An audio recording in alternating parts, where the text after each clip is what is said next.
ప్రచారానికి వచ్చాము తప్ప మత ప్రచారం కాదు, కుల ప్రచారం కాదు.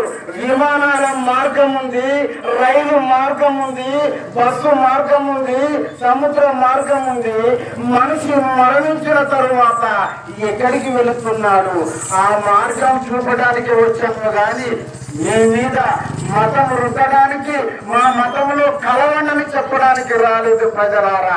ఈ ప్రపంచంలో మేకల రక్తము గాని, కోళ్ళ రక్తము గాని, పశువుల రక్తం గాని, ఏ జంతు రక్త బలియాగము ద్వారా పాప క్షమాపణ లేదు.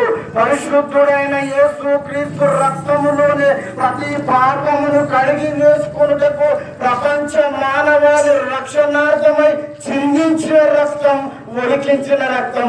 క్రైస్తవుల కొరకు రాలేదు యేసు, సర్వ మానవాళి రక్షణార్థమై వచ్చినటువంటి లోక రక్షకుడు యేసు.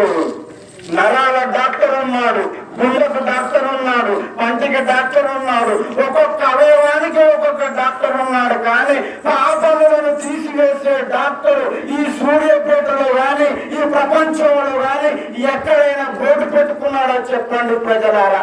అధికారుల నుంచి నడినెత్తి వరకు ఏ అవయవమునైనా, ఎలాంటి రోగమునైనా తీసివేయగల లోక రక్షకుడు యేసు క్రీస్తు.